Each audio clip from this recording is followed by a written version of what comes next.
To discuss the spate of mass murders and the high prevalence of gun-related violence in KwaZulu-Natal, we are now joined by provincial police spokesperson Brigadier Jay Naicker, and he joins us via our phone line.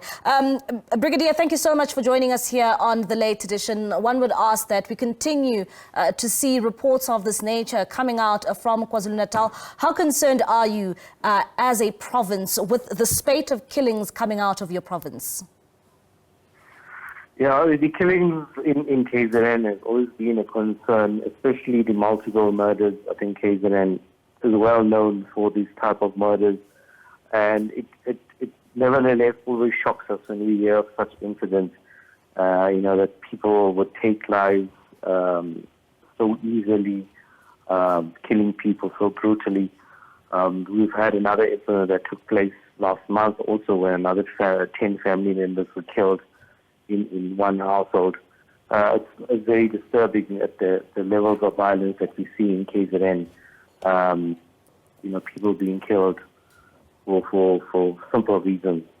Like in this case, information is coming forward that it may be related to a drug, therefore. And speaking about the fact that it may be related, to drug dealings of some sort, what was the latest information coming out? Do we know who this is linked to?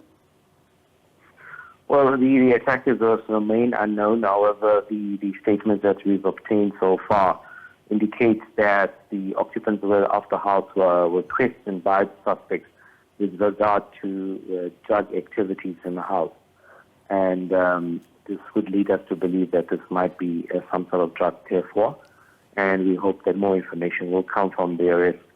But one of the concerns that we raised previously is the issue of child-headed households in the province. There's a lot of such places where these households are hit by children, and they're very susceptible to get into drug activity and so forth, and we're seeing this type of violence taking place. Had you, as the KZN police, ever received any reports when it comes to problems in that house? I don't know if you heard there in that package that we played earlier, some of the residents also, speaking out about a drug problem in the area pertaining to that house specifically. Did you receive any prior reports before?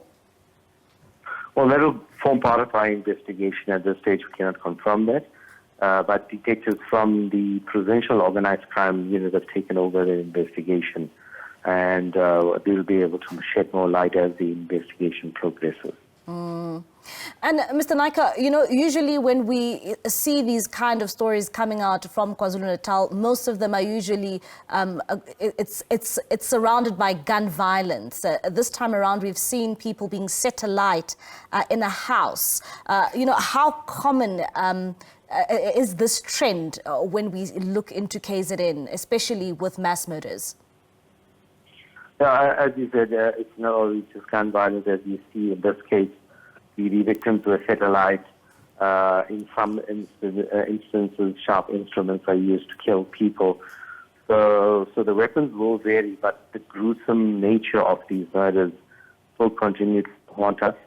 And it's a concern for us as a society, because we need to address the issue of violence in society. Do we know yet if any arrests have been made? If there are any suspects you're looking into for this crime? No, definitely not at this stage. From the information that we've got in the statements that detectives have obtained, none of them point to specific suspects. However, as indicated, we have the provincial organized crime units. They've been very successful in unmasking killers in incidents such as this previously, and we're quite confident that given time, they will be able to find the perpetrators. All right, then. Thank you very much. That is indeed KwaZulu-Natal Police spokesperson Brigadier Jay Naicker there, giving us a bit of an update when it comes to the gruesome killings in KwaZulu-Natal.